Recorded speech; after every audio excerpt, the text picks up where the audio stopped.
Kimmy K, Kim Krans. Here we are.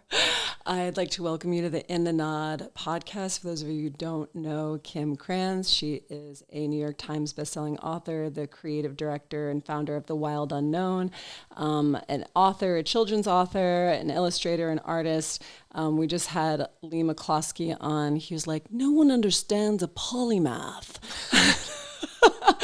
I'd be like, a polymath. She's a multidisciplinary, let's go here, multidisciplinary artist, musician, music is incredible, comedian, performance artist, a human being with an expressive identity. Can we say this is accurate? Thank you. Okay. Thanks. Great. A podcaster. A podcaster. Yes. Dolphins at Midnight. The kids and I are listening to Dolphins at Midnight. Oh, great. I love it for the kiddos. So do I. The kids love it. Well, they were like, because you don't know, or maybe you do know, Kim has a podcast called Dolphins at Midnight, but really it's the Cats podcast, Portia and Mars. And Kim does a kind of like a three-way telepathy with her cats, a person who calls in with their dream, so the dreamer, her cats, and then the cats like psychic, sonic, telepathically ping off of the dolphins, and they do this three-way interpretation that then Kim then transmits into human language. This all happens at midnight. This all happens at midnight. And midnight only. At midnight only. Hence the name. Dolphins at Midnight. So we've been listening. They've been getting into that. They're like, Portia and Mars have a podcast? I was like, yeah, let's listen to it. So we've been getting in the telepathic stream. The last episode is actually specifically for young dreamers because I was noticing that people's kids were getting really into the show. Yeah. I was like, all right, let's have a young dreamer in. So there's like a 11-year-old dreamer. Got it. That calls in live. Well, let's just start here then. So how did you, I mean, I know that the cats, Portia and Mars, were telling you we want to have a podcast. Yeah. Expound. Elaborate. We go into this quite deep in the finale episode because I realize I almost talk about it in one of the early episodes, and then we get distracted by like all kinds of things, like you know, the Lakers and all the things. But basically, it was like a creative nudge that once we moved to the ocean, they were like deeply infatuated with the life out there, and I was like, wow, I think that these guys want to have a podcast. Wow. And it's a dream interpretation podcast, and it's bouncing off the vibes of the dolphins out there. And then, but how, I guess my more to the point of the question is just sort of like, have you ever exposed yourself as a telepathic artist in this way before? Yes, but in private with my teachers through practice. Yeah. So in the lineage that I studied shamanism in for years now, basically you're doing certain practices to get in a space. Typically in that practice, you're trying to tap into the planet and speak as planet. Right. So I got quite practiced in this idea of like going into a trance state and speaking typically kind of like a healing or necessary message that comes through from that state.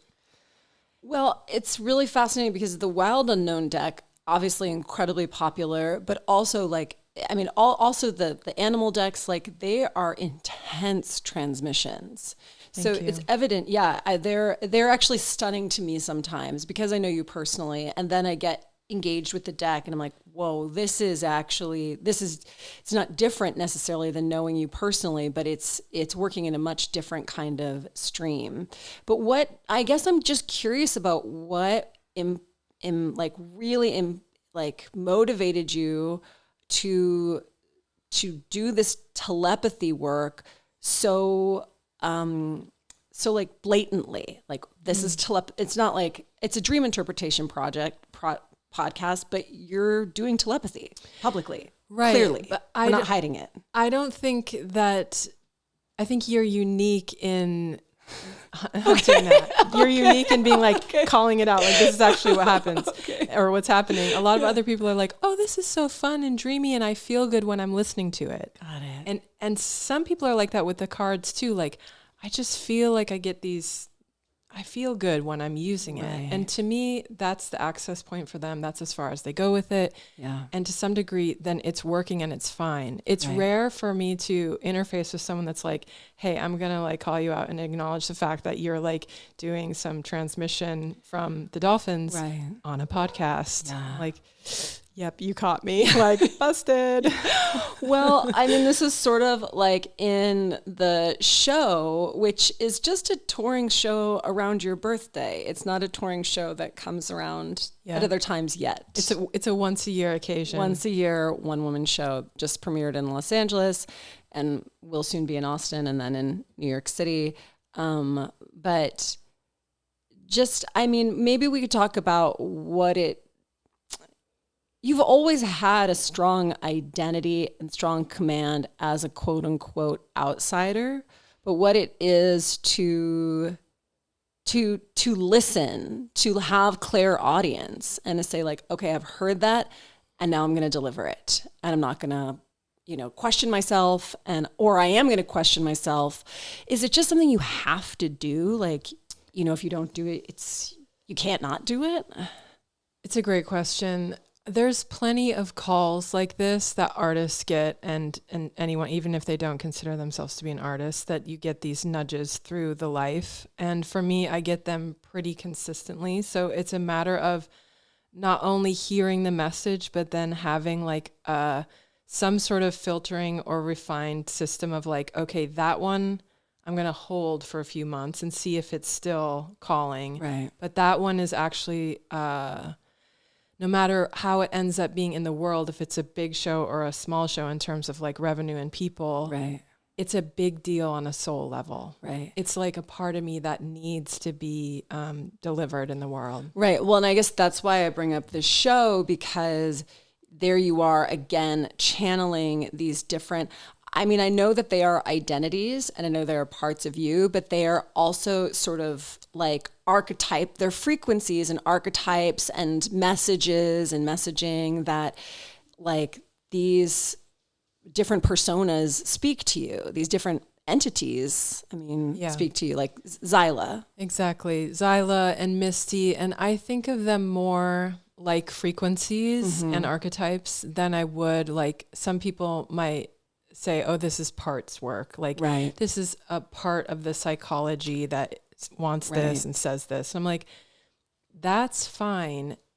And it's a limited way or sort of a limited way of understanding where you're like, I get it. It's parts work. I'm like, no, parts work is for the self in psychology. This is for to be seen. Right. Well, Zyla has a message. Yeah, Zyla has a message. She really wants to bring the glory to the human body and have us, first realize the immense phenomenon of the human body, whether it be, the clit or the erection. The clit. Last year was all about the holiness of the erection. Oh my God. Love it. And this year was all about the grandeur of the clit. It's pretty like outrageous to me. Okay, so there's these murals, I'm sure you've seen them. I think they're in Bhutan, and they are like they're like ejaculation murals, like erection murals, and they're like phalluses. They're phallus murals. It's all about like the glory of the phallus, the penis, and you're like yeah. Exactly. Like, oh yeah. No, I did have a professor in Jungian grad school who said like the epitome of the process of individuation and like essentially the God force is the symbol is the man with an erect penis running through the forest naked. Oh. So that's in there somewhere. I'm just like, okay. Yeah. Yeah. And then when these are totems that for millennia upon millennia have occupied both a kind of like perverse place of obsession and an understanding of their exaltation. And when an exaltation the power. Exactly, because even if you go back to the first recorded drawn image that we have as humans, which is in the caves in Lascaux, the image is of a shaman with an erection. It's that's crazy to me.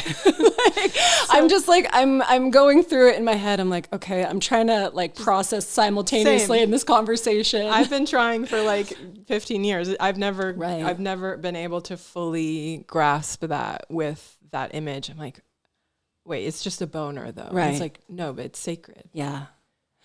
Well, then we'll come back to that one. Let's go back to the shaman with the boner. Okay. But let's go to the clit. Okay. Right? So you and I are funny because, well, we're friends and we have many things that we can dialogue about. And one of the things that we talked about before having this conversation live today was just about the goddess. And when people talk about the goddess, it can be just so boring, cliche, neutered, milquetoast, watered down. But I really, really feel, and without being like, fuck men or down with the patriarchy or any of that sort of just like, that's not nuanced thinking.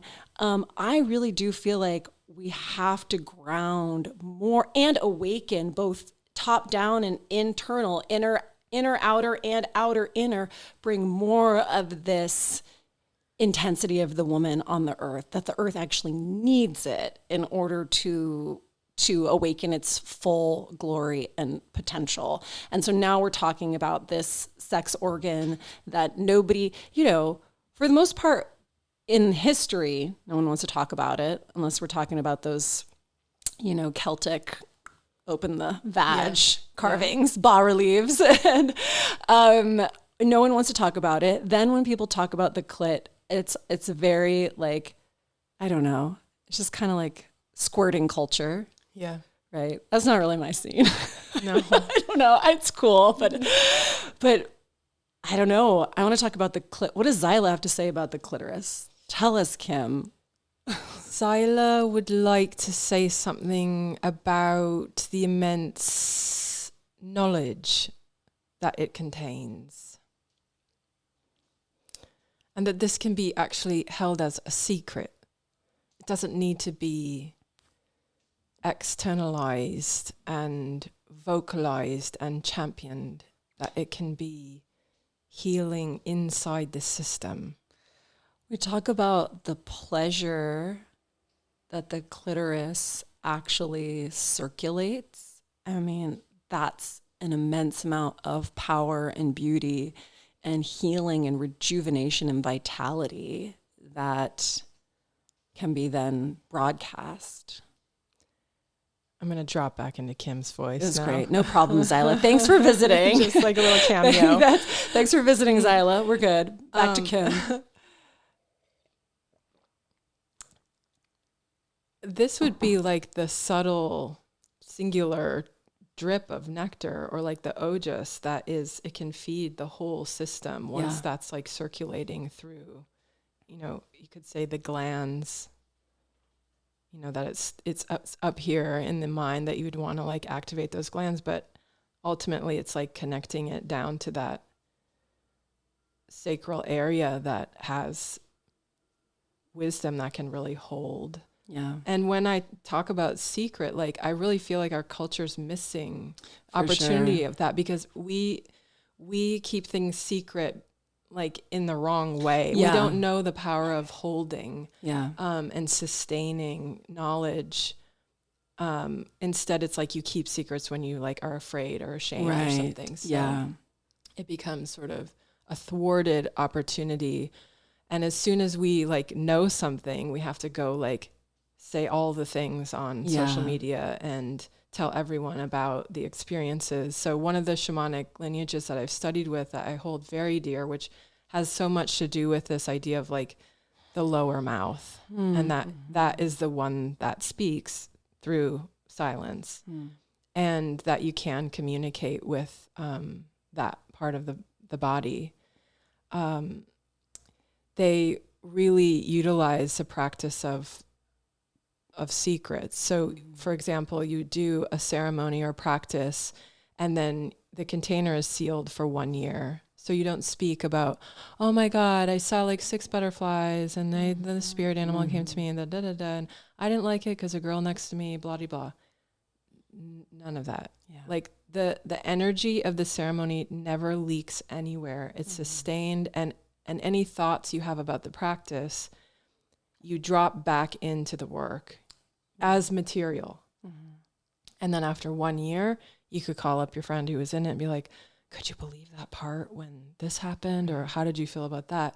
But that the system actually needs that sustained time to hold the experience and gain and glean the knowledge and the healing from it. So I love that idea of the power of the secret, and I utilize it in my work when I can. Yeah. One of my German critical theory professors, he said, mystic means you don't speak about it. That's a mystic. They don't talk about it. I love that. Yeah. And I was like, interesting, because I was just... I mean, we've all met those people, right? That they're not saying the thing. Right. Yeah. They're not giving it up.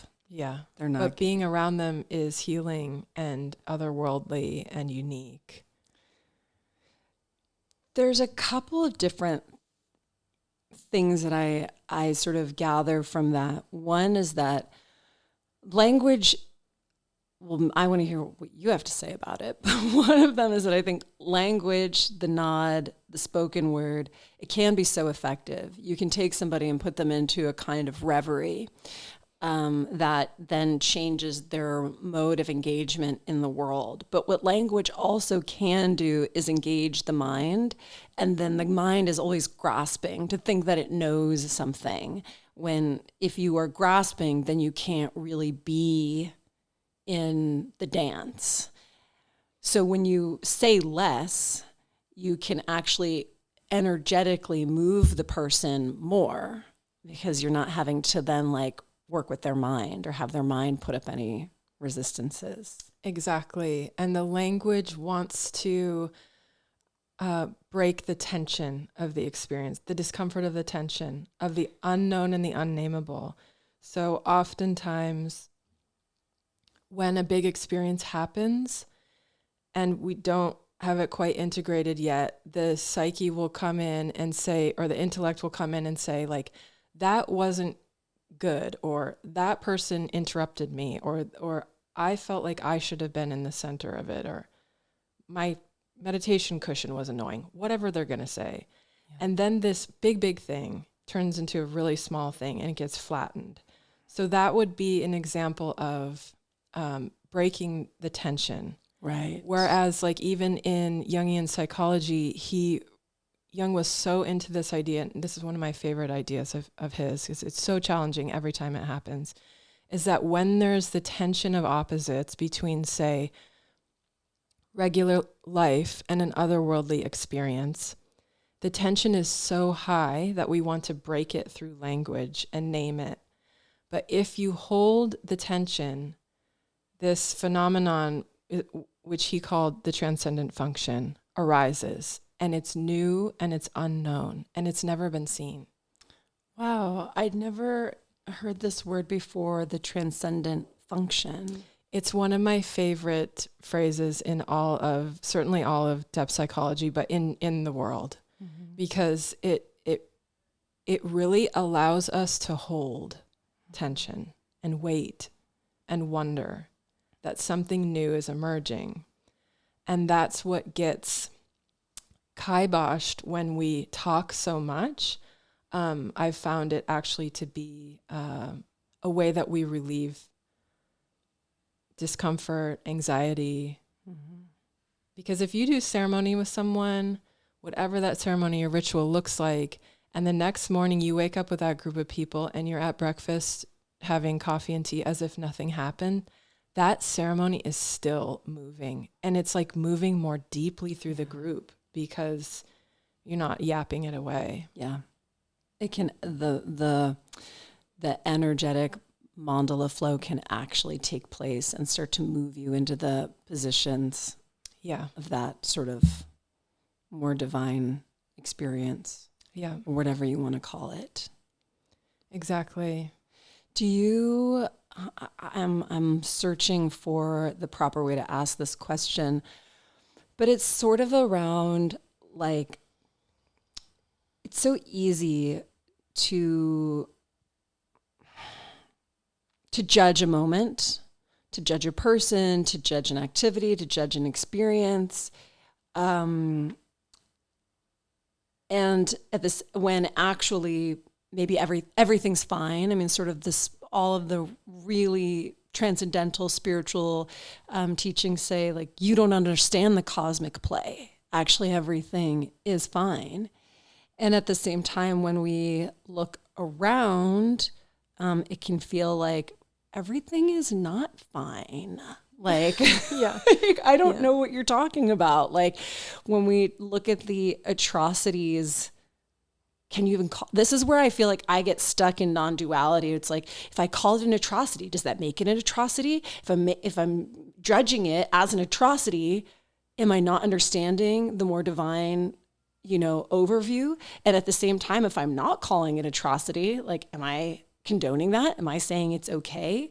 I guess what I'm trying to ask is around just sort of like consciousness evolution. Do you have a perspective, a judgment call, a sort of like hope or prayer? They always say, like, parents, you're either in parental grief or parental desire. Like, either you're upset that your kid's failing or you like really, really want them to do better. Like, do you have that sort of like shamanic, like, parental desire or grief for the planet and its inhabitants?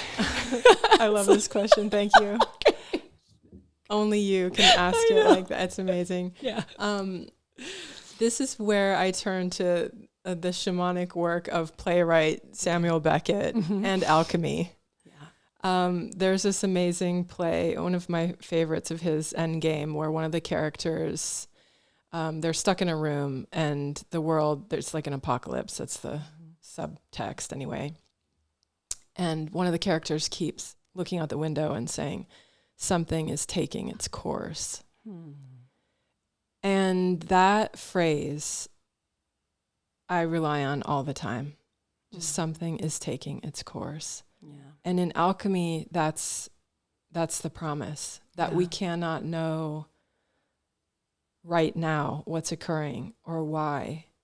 But it's a matter of like next right action for me as an artist and as a practitioner, and trusting that the elements, on an elemental level, on a cosmic level, something is occurring. And that if the measure is pitched, just 1 degree towards healing, which I believe that it is, no matter the difficulty, then we're aimed in that direction. Yeah. And it's happening so that the healing can occur. Yeah. No matter if we can track it now, today, in our lifetime. Those are moments when I look at like cathedrals that took 600 years to build. Yeah. And it's, if anyone were to track in a single day, if it was working, what they were doing, then like, no. Right. But you look at the cathedral and you're like, oh my God, thankfully the crew was able to hold the vision and the tension for that long. Yeah. Yeah. Well, and then there are these cathedrals that are still in progress. Yeah. In process. I mean, this is a really wild question. It's more intense than I would have thought we were going to go into, and maybe it's not necessary. I mean, I've been watching this show, Madam Secretary. Mm-hmm. It's all about, it's a Washington drama, strong female lead. I'm loving it. Yeah. It's so hot, so powerful. But it's really all about like war and how the game of war is played. And it's a woman playing the game of war, which, there are spiritual texts that say like women will make better army generals because they have the ability to actually see the playing field in a much broader way and would be effective, more tactically effective, which we don't think about women being tactically effective in war. It's not a comfortable archetype for us to put onto women. But it's all about spirit and, what spirit moves you. And when you feel that your spirit is affronted, like what you will do to, achieve spiritual domination is something that I feel like it's a lot of misguidance. Yeah. I don't know. Any thoughts? Oh my God. Will you rephrase that as a question? Yeah. Like, what do I do when I need to spiritually go there? I guess I'm wondering, yeah, I mean, what do you think is a root? Do you see a root cause to the discord and the misguidance of spirit, of people who are using the name of spirit to practice instead domination and subjugation? Oh, this is such a massive question. It is a massive question. That's why I was like, maybe it's too much for this conversation. I can speak to it in terms of how I see it in myself when it shows up and the temptation of it, because it is actually very, very tempting. Yeah. And I would say it shows up in a more subtle level in the drive to impress. And that can lead to, it sounds sort of innocent, right? Yeah. I need to impress this group. I need to do these things on social. I need to write this kind of book and it has this kind of cover because I need to impress. But if you take that to the nth degree, like it can be actually really dangerous energy to meddle around with. Yeah. And all the decisions become oriented towards that.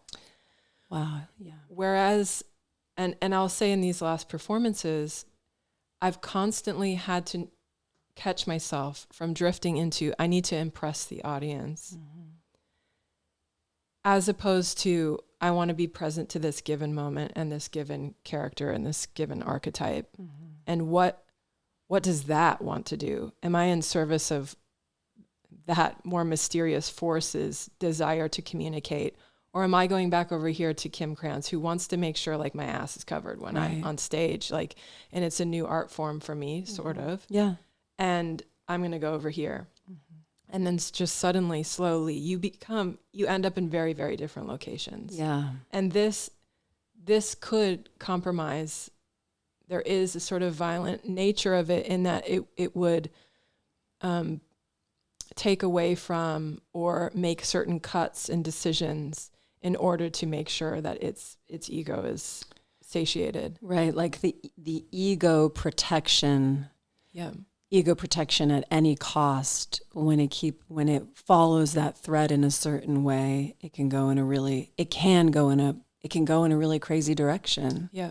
That is an interesting, it was something that honestly, I was thinking about it as I was driving up to your show. I was like, I've often pondered the root cause of this strange dynamic that we're having on Earth. Want some water? Yeah, thank you.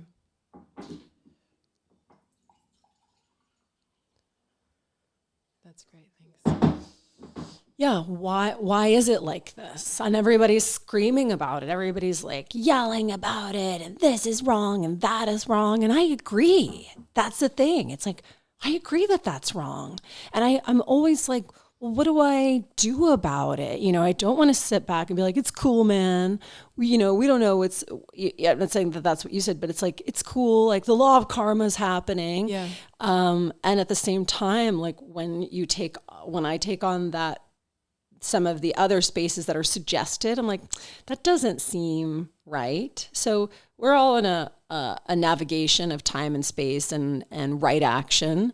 But root cause of the desire to impress, which can also be boiled down to simply ego protection, it takes, and also dealing inside of deconstructing self first.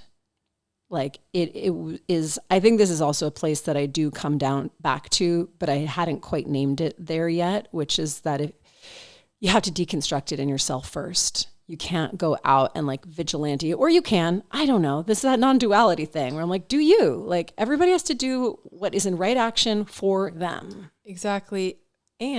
But the problem is we're not being shown very many diverse models of what that looks like. Mm-hmm. And I think whether it's activism, being an artist, being a woman, being a human, spiritual practitioner, we're shown like a few ways of doing that through like homogenized marketing, branding, social photos, all of it. Yeah. And so I think the courage is to wonder, wow, if I'm a spiritual practitioner and I'm in the wellness industry-ish, yet I have this like artist bent, but I'm not in the gallery world, like where am I? And that is very uncomfortable question to ask. Yeah. But anytime I lodge myself into any of the institutions or systems, I'm like, just like you were saying, like, that is not my outfit. Like, I'm not comfortable in this.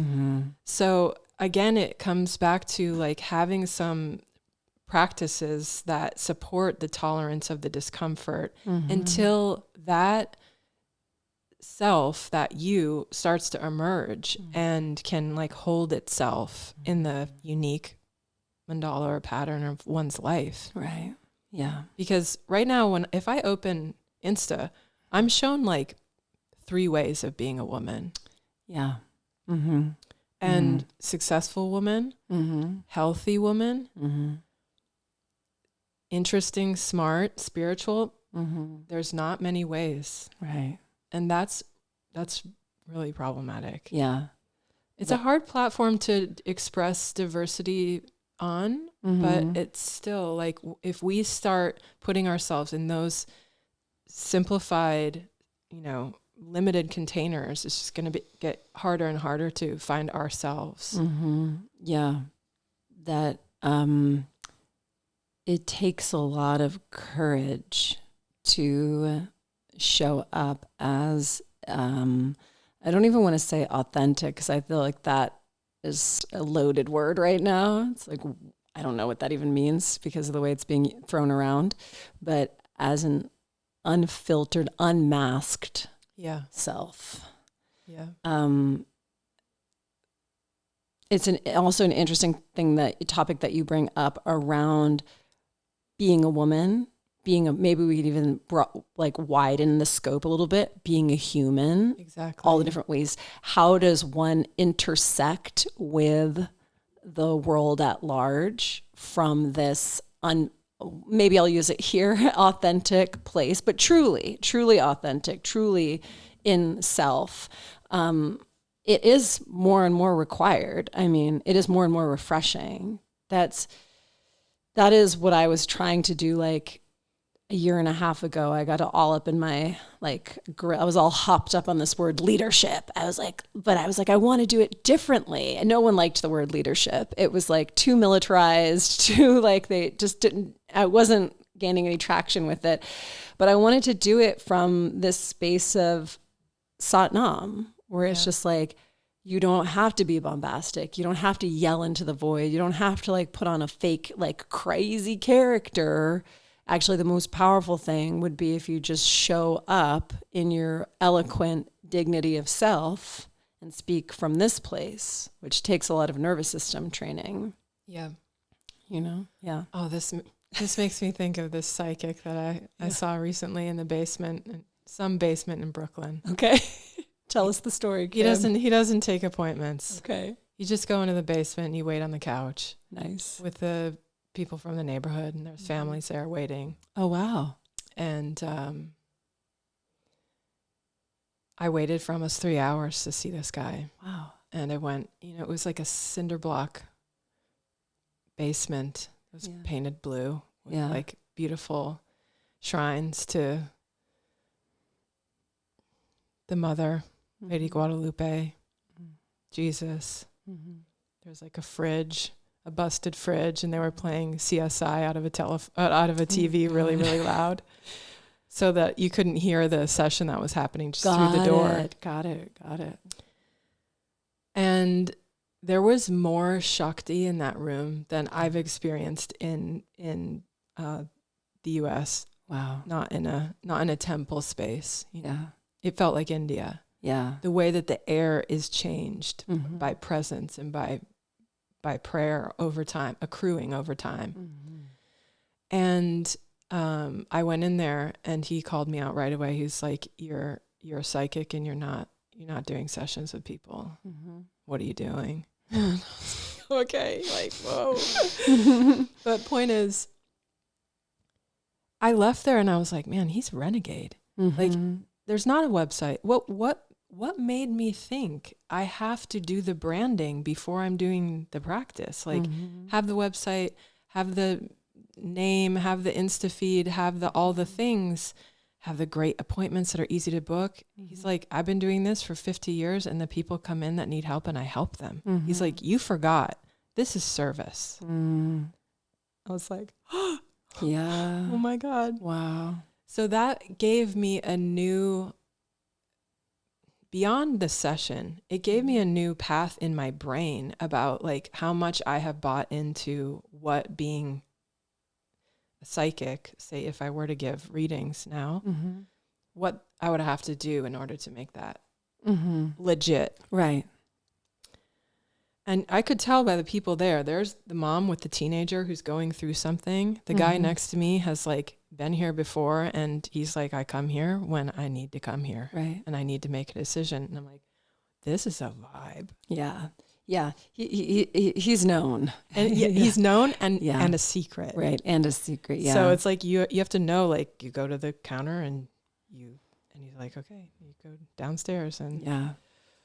He's a real spiritual, the hidden shaman. I love the hidden. Yeah. I think that's such a missing piece in our culture is like the beauty of the hidden. And some could interpret that again, like using psychology to say, well, you're just hiding your gifts or what have you. You can kind of flip it the other way. But I think there's a benevolence in being able to hold and sustain the gift and say, well, you know, the students who will find me are finding me and I'm doing my practice. Right. And well, and also, I mean, it just depends also, I think, on what amplifies and what dilutes the energy. Exactly. Yeah. That's such a great point. Yeah. Because you don't necessarily need to give sessions, or maybe you do, I don't know. No, according to this guy. He's like, what are you doing, He's girl? like, your life is going to be a little discordant until you sit down in the chair. So. Oh, okay. I know. We'll wow. see. Okay. Wow. Well, this is exciting. This is new and this exciting. is not an announcement, folks. Right. Don't call her yet. Stop trying to find her. There will be no phone call. Yeah. No phone harassment on the Instagram. It's like, Kim, I need the session. No appointments. Oh, maybe it's like an installation. Yeah.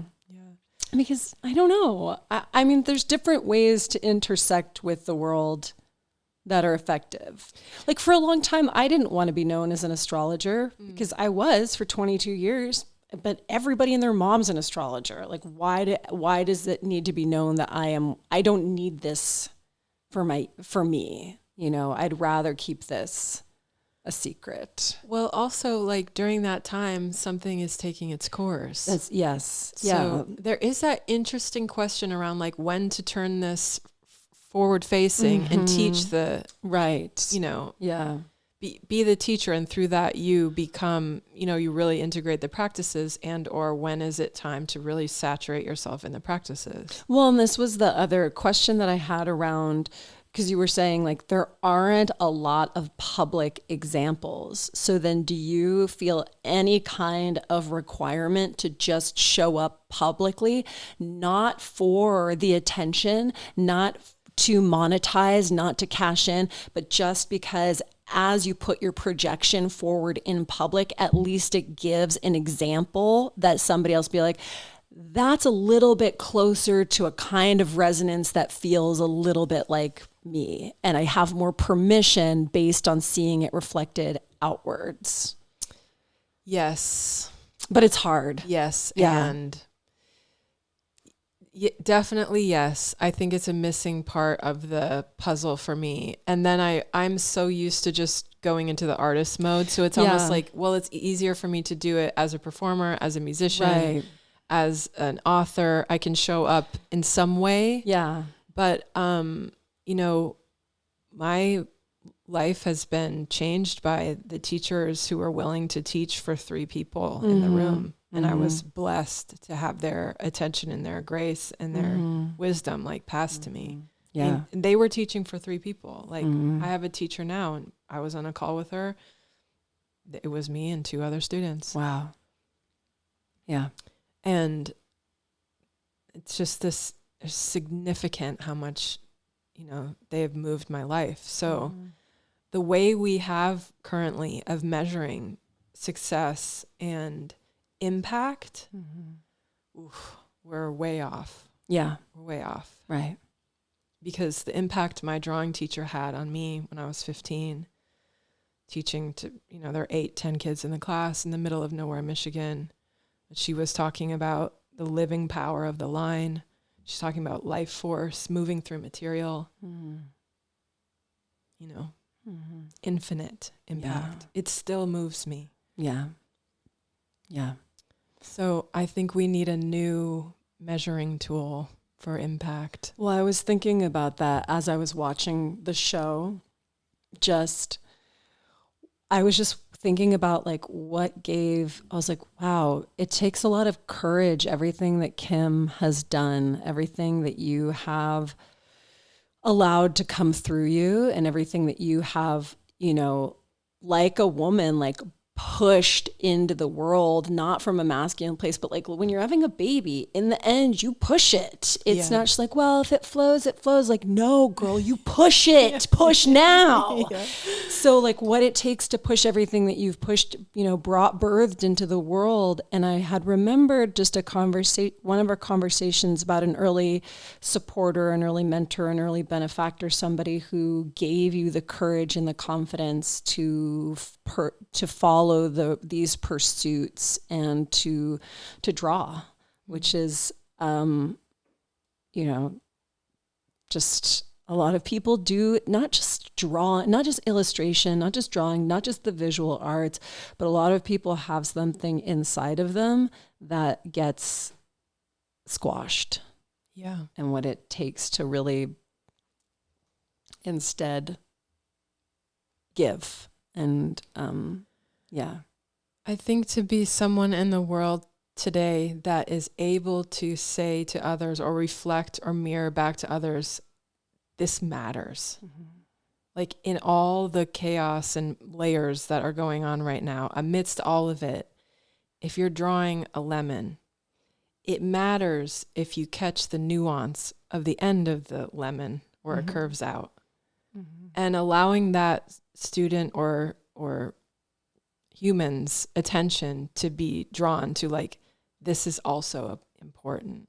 And once you accrue enough moments of giving your focus over to the importance of that, just same with mantra, like that syllable, that letter of the mantra, it's okay to rest your full attention on that amidst the chaos and the suffering of the world. And I think that's what great teachers do, because once you start accruing those moments, the fluid starts to flow in the system, the intelligence, the trust, the confidence, and then you're on a different trajectory. Yeah, and the confidence and the trust to break rank. Exactly. With a society that emphasizes very, very shallow, or not even shallow, just ultimately empty metrics of joy, happiness, success, importance, impact. Yeah. You know, yeah. And to me, I don't care isn't the right word. I'll just say this. I don't really care if it's a lemon or a mantra. It's the same infatuation with attention and being enamored by what you're repeating or studying or attempting. With a mantra, you're kind of just attempting, like, how can I possibly give this myself. Right. And the lemon too. You think you're just drawing a freaking lemon, Kim. Like, come on. But get in there and you're like, I can't. And just to go back to the clit. Yeah, I was going to say, or it's a dick or it's a clit. It's just like, this is a phenomenon. Right. And like, who am I to try? But I will. But if you bring that same attentiveness to the intimate act, whoa, man.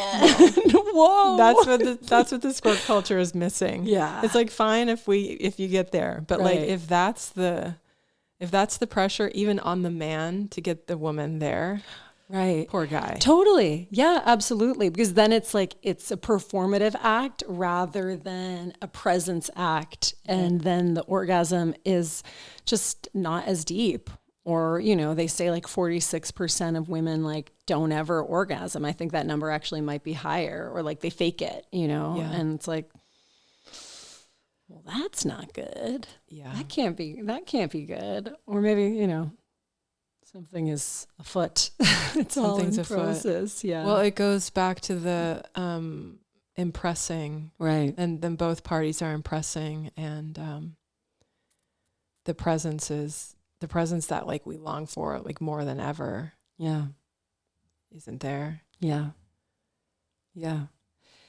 Well, then I guess that as an artist, one might say that you're more process oriented. Definitely. Yeah. Definitely. I mean, if the Shakti is alive in the process, which is like the willingness to be present to the like complexity of art making, usually the result will hold the energy. So when I was young, my first drawing teacher used to have me looking at like Degas drawings of the ballet dancers. And she would say, look at this drawing and tell me, where was he nervous? Where was he super free? Where was he stressed out? And I would say like the eye, it looks like he was worried when he was drawing the eye and the jawline. Essentially, she was training me to study prana, life force, and how it flows and how it gets stuck at certain moments. So this is a way that's always infatuated me. It's like, how can the prana still be moving, even if it's like a difficult performance, even if it's, not working? Well, what do we do with the life force then? How do we respond instead of pretending it's not happening, faking the orgasm? Right. It's like, well, okay, what's the next move? Right. Yeah. Which is like, an overplayed word, vulnerability. Yeah. But there's some attempt to like do something different than I've done before. Right. Well, if you can tell the truth and not feel like that says something about you or your goodness or your worthiness or worthiness to even exist on the planet, but instead just be like, this is the way that the energy is moving. It has no reflection on my inner worth. Then you can actually change it. But I still am still so, it's still a question for me, this root cause of disconnect and destruction. But we can say we have this ego thing on the planet, and it's not for the individual to judge the other unless it helps to help the individual deconstruct in themselves. If it helps to look externally and be like, that person has that problem, that's great. If it helps you recognize within yourself how you're going to deconstruct that problem, because you can't do anything about that person over there. Right. Ooh, this is so tough. Yeah, I know. This is so tough. And I really think, as much as I love psychology and have studied Jungian psychology, I feel like one can really use it to label things and get out of, shut down the bigness of the experience. So to me, like art is always the answer for me. The creative force, however that moves through. I'm not saying it needs to be like art on a wall or a performance, but that creativity in the unknown, like, is the horizon line in almost any given moment. Yeah. And another ingredient, which I think is so important, is like right audience, right witnesses, the container that's holding the artist and the creativity. Because if you know, to go back to the sex example, if you've been faking an orgasm with somebody and then suddenly you say like, hey, I'm almost there, but like, I don't want to fake it. However you bring it up. Yeah. That's going to be a problem. Yeah, for sure. Unless it's the person that can hold that. Right. Yeah. And so it's knowing the material to perform, or willingness to like deliver the honest content, and knowing right time, right place. Right time, right place.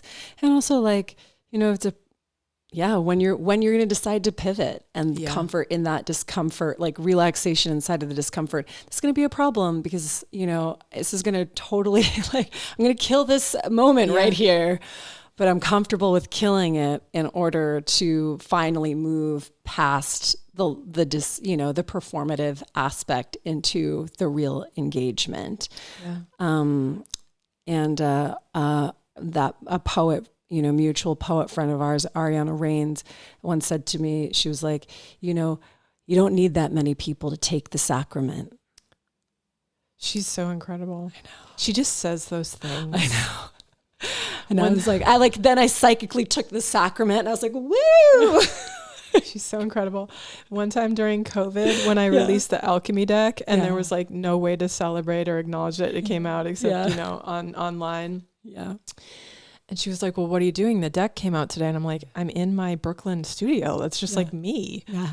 She was like, Kim Krans, if you don't celebrate, you get in trouble. Ooh. And I wrote that on a little Post-it, and I've kept it in my studio because it's a big deal. It's true. It's true. Yeah. And in a culture of impressing, right, it's so easy to say, well, it's not a big deal because it's COVID and who knows. But having that marker and witnesses, again, people that can mirror back to you, like, this is significant. Yeah. Yeah. I think we're really missing that. And also, like, if you don't celebrate, you might not get in trouble with and I don't want to say, it's so wrong to use these languages, but you might not get in trouble with like Kronos. Like Kronos doesn't want you to celebrate, but you know, Gaia's like, what are you doing? Kairos like, is watching, Kronos is like, forget it, tamp it down. But the mother is like, come on, girl, let's have a piñata. Like, I'm gonna sprout some like cherry blossoms for you. You did it. Exactly. Like, celebration. I have this question that's like sort of in a closing for us, and I don't know how you'll relate to it, but it's about the mission. And I guess I wonder if you relate to a mission, if you feel like you are on a mission, if you have missions that you are a part of. And I wonder about delivery of certain aspects of the self, not because you want to, not because, you know, it's part of your like hidden artist part of you, but because it's for the mission. And the mission requires you to do it. Such a great question. So I think about what is the mission or what is the Dharma a lot, because it's so easy to confuse the mission or the Dharma for vocation. Mm-hmm. And it's really easy to think, well, I'm a visual artist and that's my Dharma, that's my mission, or I do mystical art, or I do sculpture, or I teach, or whatever. For sure. All of those vehicles are that the mission ultimately drives through or drives with. Mm-hmm. And especially since broadening the types of art I've been doing, the podcast, the performances, the comedy, I'm like, God, what is my through line here? Like, I cannot believe this. And it's hard for me to really like, what is the singular thing? Like I would think of it as like the sushumna, like the thread. Yeah. And I'm like, well, it was even there when I was playing basketball in middle school and I was the captain of the team. Like, it was still there before I knew any mantras or any, what is that? And the phrase that came to me the other day was to touch lives and move the heart and the imagination. Yeah. And when the imagination, like if I can touch the imagination and it begins to pivot in like a slightly 1 degree different rotation of a life, like that to me is the mission. Yeah. It's like there is this sort of cultural mediocrity, let's say, rotating that we have going on right now. We're just sort of going along. Totally. And I think my mission in this life is to just bring presence to that rotation and hope that it has a kind of magic reverberation. It's as close as I've got today. Cool. Great. Yeah. Yeah. And that way it can take as many forms as it needs to in a given moment. Yeah. No, I do. I think you're right. Where people, it's evolving. It's a constant evolution. It's really wild to me. It brings a tear to my eye when I just think about like how much it takes to evolve and how the thrust of life is like so there, so present, so desiring, so wanting. How early on we are in the space of evolution. And I don't even know, like, I don't mean Darwinian evolution, but sort of in this space of consciousness coming online, cognition, recognition of like who we are, what we're doing, what we're capable of, how to use power responsibly. But in this early stage, purpose is often confused for vocation. And they can sometimes really go together quite closely, but they really are not the same. Yeah. At all. Yeah. Yeah. Ideally, it's showing up at any occasion. It's like it's just with showing you up when you're with your grandma in the hospital. Right. It's there when you're on the TED Talk, if you're doing that kind of thing. Yeah. It's there when you're mothering, it's the through line. Yeah. It's just the showing up. Yeah. Yeah. And showing up with more of your true self, whatever that means. It's really annoying. Yeah, it is annoying. How language doesn't quite say what you need it to say sometimes. Did we have this conversation? No, someone else. They were like, I have a 6th grade vocabulary currently. It's like a brilliant woman. And I was like, yeah, I know. That's why we just have to start talking with a lower mouth. I know. Or not talk. You and I could just have a podcast where we just like. No, believe me. When I'm writing the comedy stuff, I'm like, I can't even believe there's a script. Like, why are there 3,000 words? Right. I need 3,000 less words, and then we can get started. I could not. I was like, wow. I could not believe first how much writing that took, and also once it's written, how much like relationship and metabolism of the language and the subject matter and the material and the identities. And I was like, whoa, like, how did she do this? Barely. It's like, whoa.